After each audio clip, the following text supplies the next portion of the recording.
وبه نستعين والصلاة والسلام على سيدنا محمد بن عبد الله الأمين وعلى آله وأصحابه أجمعين أما بعد فأعوذ بالله من الشيطان الرجيم بسم الله الرحمن الرحيم يا أيها الذين آمنوا كتب عليكم الصيام كما كتب على الذين من قبلكم لعلكم تتقون صدق اللہ المولانا العظیم۔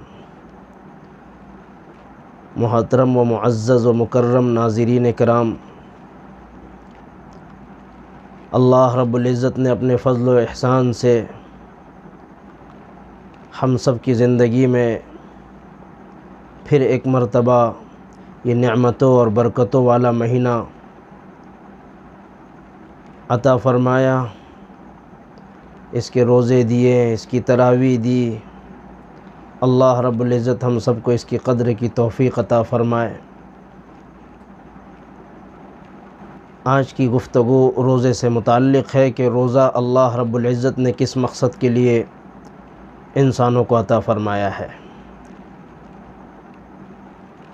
روزے کا جو مقصد ہے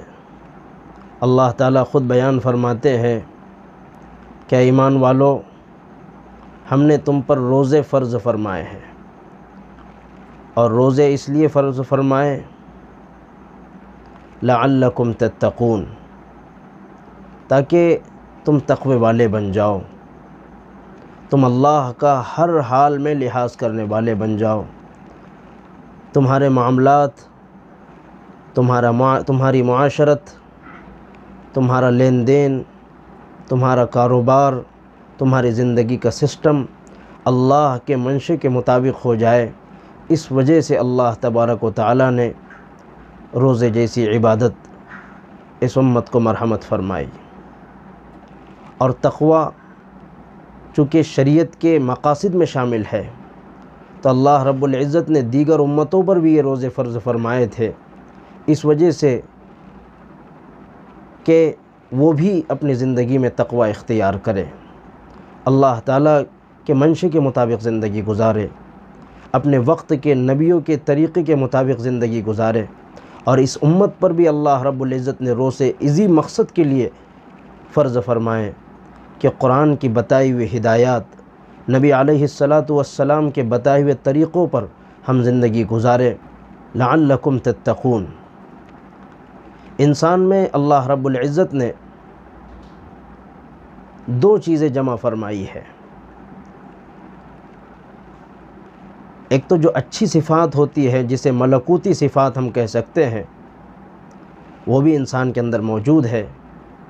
اور ایک حیوانی اور بہیمیت کی جو صفات ہیں وہ بھی انسان کے اندر موجود ہے۔ روزے کا مقصد یہ ہے کہ انسان کی وہ بہیمی اور حیوانی صفات اس ملکوتی صفات کے تابع ہو کر اللہ کے فرما برداری اختیار کر لے، اور کہیں پر یہ جذبہ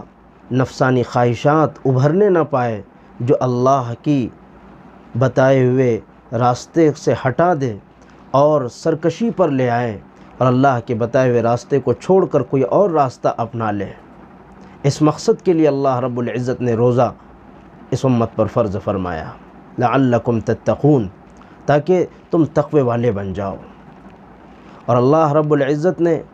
روزہ جس ماہ میں فرض فرمایا وہ ماہ بھی سب سے افضل ماہ ہے۔ فرمایا کہ جس کے متعلق اللہ خود فرماتے ہیں شہر رمضان الذی انزل فیہ القرآن، رمضان کا مہینہ وہ مہینہ ہے جس میں کلام پاک کو نازل فرمایا گیا۔ تو اللہ رب العزت نے روزے جیسی عبادت اس امت کو عطا فرمائی ہے، تو روزے کے مقاصد میں یہ بات شامل ہے کہ ہم اللہ سے ڈرنے والے بن جائیں، ہماری زبان سے غلط لفظ نہ نکلنے پائیں، ہماری آنکھیں غلط نہ دیکھنے پائیں، ہمارے کان غلط نہ سننے پائیں، ہمارے پیر غلط سمت نہ چلنے پائیں، ہماری سوچ، ہماری فکر، یہ تمام کے تمام تبدیل کرنے کے لیے ایک ٹرننگ پوائنٹ اللہ رب العزت نے دیا ہے کہ اپنے اعمال کی اصلاح روزے کے ذریعے سے ہم کر لیں، اور اللہ کا مکمل تقوی ہم اختیار کر لیں۔ اور اللہ رب العزت نے روزے بھی صرف ایک مہینے کے فرض فرمائے، اور فرمایا کہ ایام معدودات، یہ گنے چنے دن ہے، اس میں اہتمام کے ساتھ روزے رکھے جائیں۔ اور اللہ تعالیٰ نے یہ جو 1 ماہ کی مدت طے فرمائی ہے، یہ عین انسانی فطرت کے مطابق ہے۔ اللہ چاہتے تو 2-4 مہینے اگر روزے فرض فرما دیتے تو یقیناً ایک انسانیت میں اکتاہٹ آ جاتی، انسانیت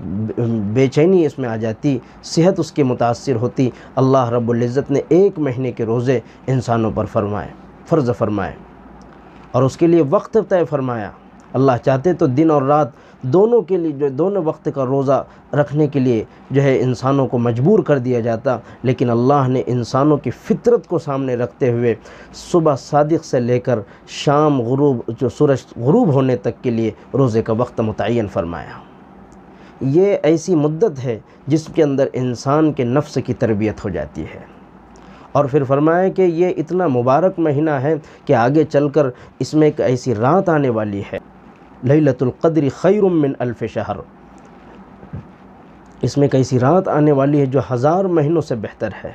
تو اللہ رب العزت نے یہ نیکیوں کا سیزن اور یہ موسم ہمیں عطا فرمایا ہے، ہم اس کی قدر کر لیں۔ یہ نہ سمجھے کہ گرمی کا موسم ہے ہم روزوں کو جو ہے بلا وجہ چھوڑتے چلے جائیں۔ یاد رکھیے، اپنی زندگی کو جو ہے غنیمت جانتے ہوئے، اس وقت کو غنیمت جانتے ہوئے ہم جو ہے روزوں کا مکمل اہتمام کریں۔ اور اللہ رب العزت نے دن میں روزے کی عبادت سے ہمیں سرفراز فرمایا ہے اور رات میں تراویح کی عبادت ہمیں عطا فرمائی ہے۔ اس وقت ہم گھروں میں تراویح پڑھ رہے ہیں اور جو ہے کچھ افراد پر مشتمل مسجد میں لوگ تراویح پڑھ رہے ہیں، تو ہم جہاں بھی پڑھ رہے ہیں پابندی کے ساتھ ہم 20 رکعت تراویح کا اہتمام کریں۔ اس پر بھی اللہ رب العزت کی طرف سے بہت زیادہ جو ہے ثواب رکھا ہوا ہے۔